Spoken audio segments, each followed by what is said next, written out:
Hello friend, welcome to my YouTube channel Spandan pathology. मैं doctor Nirmal आपके सामने आ गया हूँ एक नए टॉपिक पे डिस्कस करने के लिए। आज का जो हमारा टॉपिक है जिसके ऊपर हम डिस्कस करने वाले हैं उस टॉपिक का नाम है ट्रीटमेंट ऑफ डेंगू।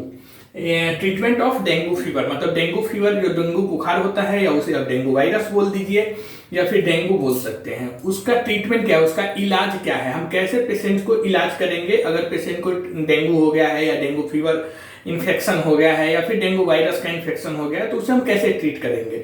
तो आइए देखते हैं ट्रीटमेंट ऑफ डेंगू फीवर या डेंगू वायरस या फिर डेंगू में क्या क्या यूज किया जाता है। तो first, till now there is no specific antiviral treatment available for dengue virus.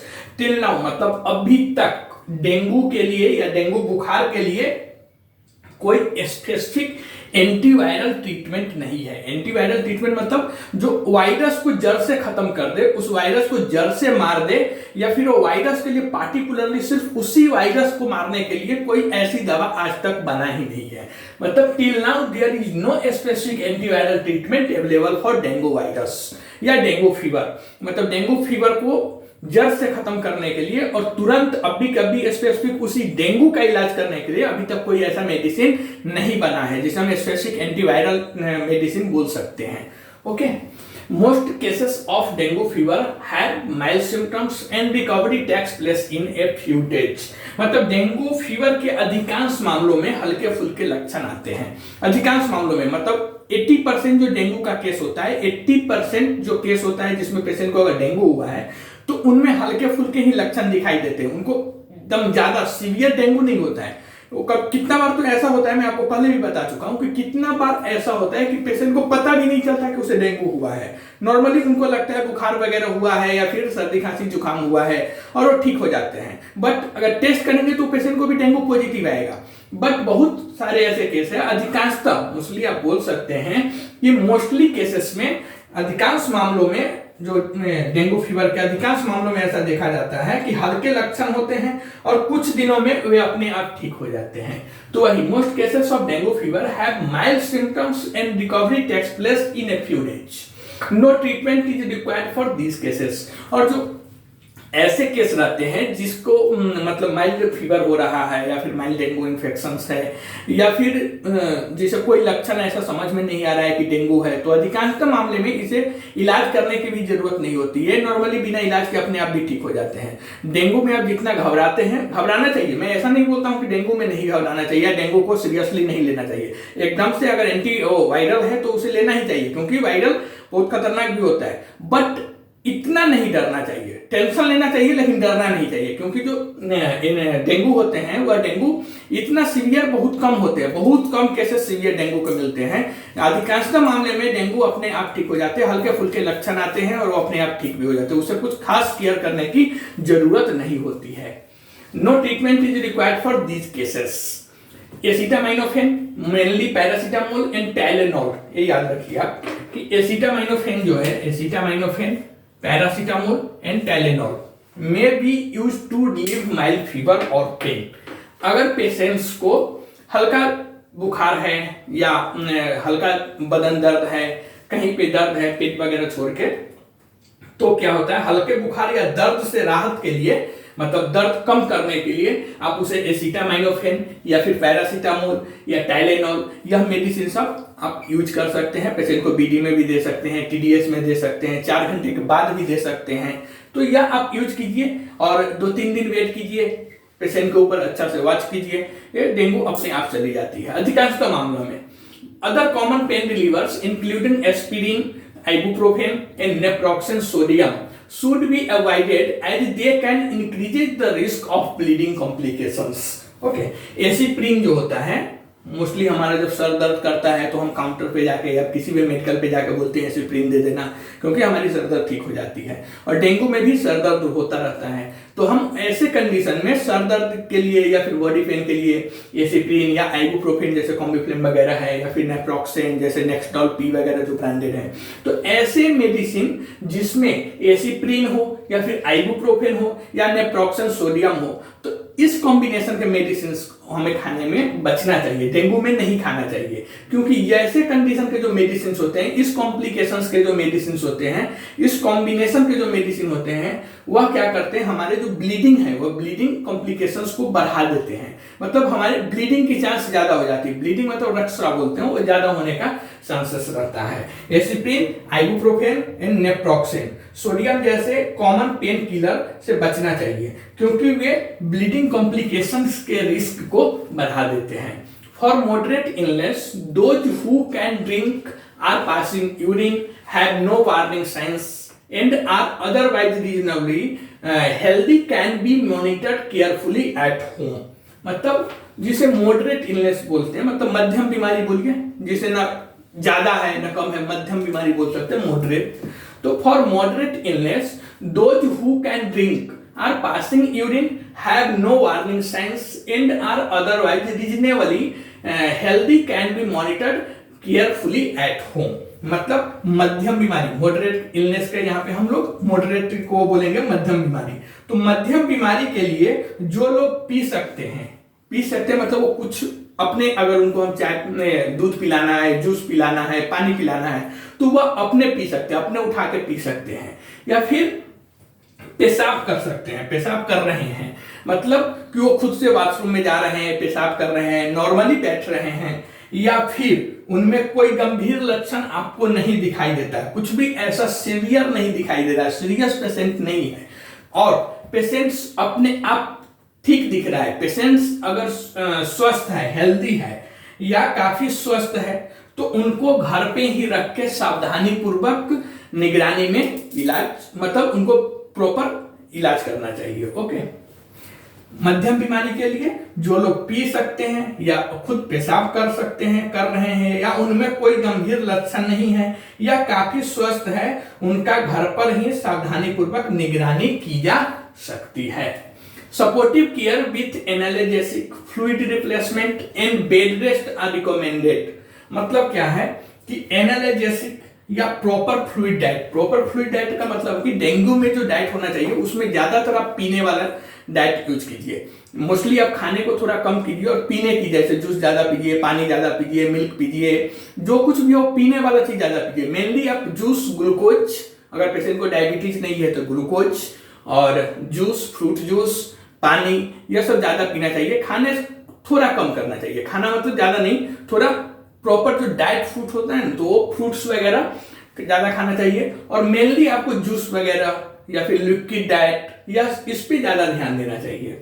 तो supportive care with analgesic, fluid replacement and bed rest are recommended. तो एनाल्जेसिक या प्रॉपर फ्लूइड डाइट और बेड रेस्ट की advice आपको दी जा सकती है, और इतना भी अगर आप करेंगे तो अधिकांश मामला डेंगू इसी पे ठीक हो जाता है। क्या क्या?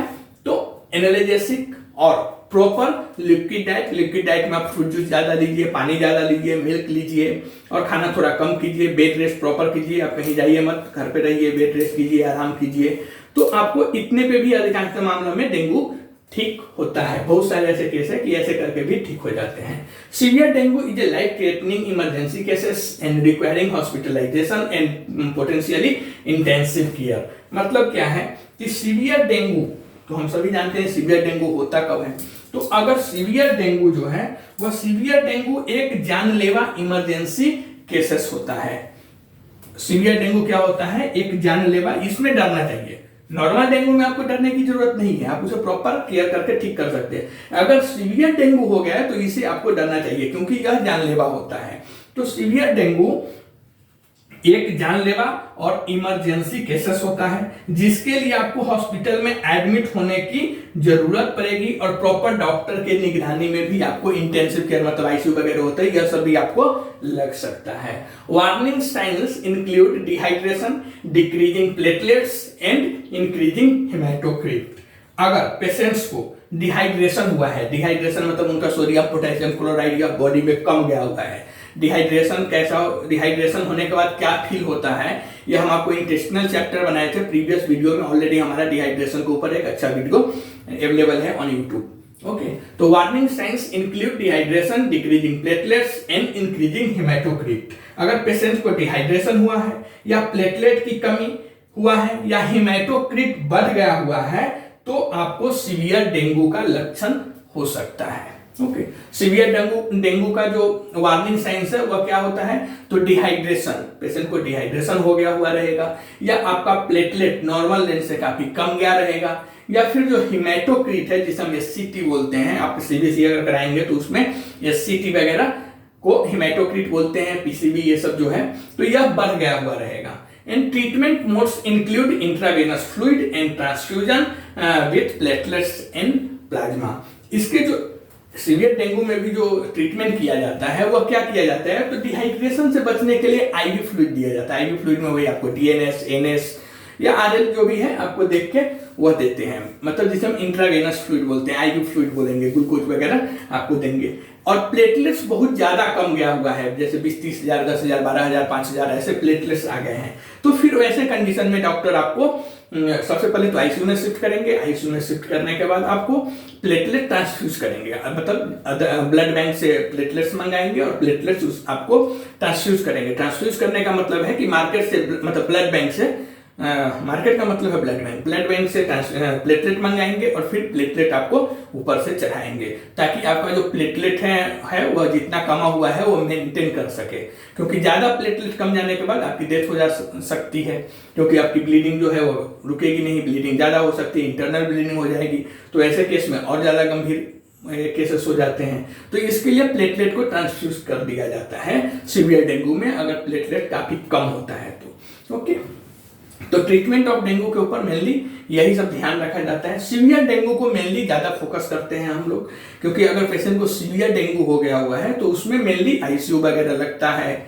या फिर पेशेंट के हर एक सिम्टम्स के ऊपर बात करनी पड़ती है। अगर पेशेंट्स को सीवियर डेंगू में अगर कुछ कॉम्प्लिकेशंस आ रहे हैं, जैसे इंटरनल ब्लीडिंग आ रहे हैं, एब्डोमिनल पेन हो रहा है, वोमिटिंग हो रहा है, या फिर आपके ब्लड में, पेशाब में, पैखाना में, उल्टी में ब्लड आ रहा है, तो यह सब एक कॉम्प्लिकेशन, बहुत खतरनाक डेंजरस सिचुएशन होता है, और उसमें आपको आईसीयू भी लग सकती है। प्रॉपर डॉक्टर की निगरानी में आपको 24 आवर्स रख सकते हैं।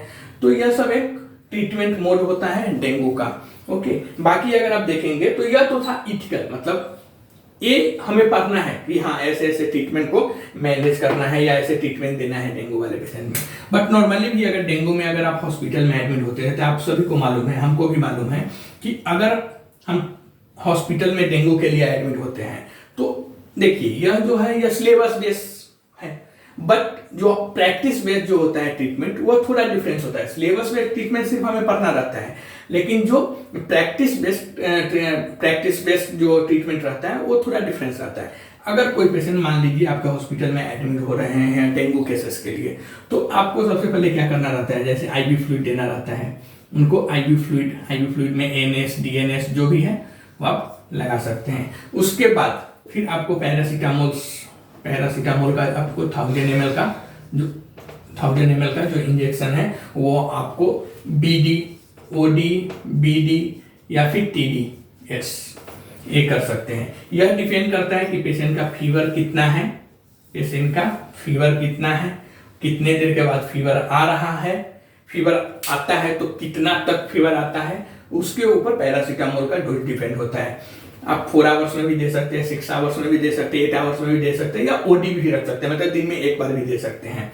उसके बाद हम सभी जानते हैं कि एंटीवायरल ट्रीटमेंट तो अवेलेबल है नहीं, एंटीवायरल कुछ मेडिसिन तो वहां पे दे नहीं सकते हैं, बट वहां पे एंटीबायोटिक्स यूज किया जाता है। एंटीबायोटिक्स में आप जैसे देखेंगे तो मोस्टली सिफ्ट्रियाक्जोन यूज करते हैं डॉक्टर फॉर 5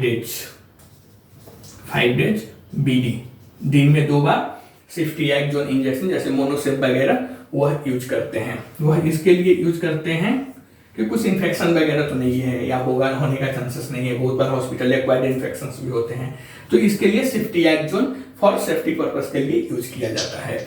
नेक्स्ट जो ट्रीटमेंट यूज किया जाता है वह होता है फैल्सिगो या ल्यूमिगो, यह भी आपको बीडी में यूज करते हैं 3 डेज। नेक्स्ट आपको होता है यहाँ पे कोई तो पेंटोप्राजोल कोई यूज करते हैं, वो भी बीडी में यूज करते हैं, मतलब दिन में 2 बार। या फिर नेक्स्ट जो इंजेक्शन यूज करते हैं वो आपको हाइड्रोकॉट वगैरह हाइड्रोकॉर्टिकोस्टेरॉइड करके जो आता है स्टेरॉइड, वो भी यूज करते हैं। तो और साथ में कुछ लीवोफ्लॉक्सासिन का कोई टेबलेट यूज करते हैं। तो प्रैक्टिस बेस्ड ट्रीटमेंट जो होता है, प्रैक्टिस बेस्ड ट्रीटमेंट इस ढंग से होता है। अगर कोई डेंगू का पेशेंट एडमिट हो रहा है तो उसे पेंटोप्राजोल, आईवी फ्लूइड, पैरासीटामोल, सेफ्टिएक्सोन, ल्यूमिगो या फैल्सिगो और फिर हाइड्रोकॉर्ट, ये सब यूज करते हैं। ओके, आप कमेंट करके बताइए वीडियो आपको कैसा लगा। अगर यह वीडियो आपको अच्छा लगता है तो चैनल को सब्सक्राइब कीजिए, शेयर कीजिए, लाइक कीजिए। Thank you.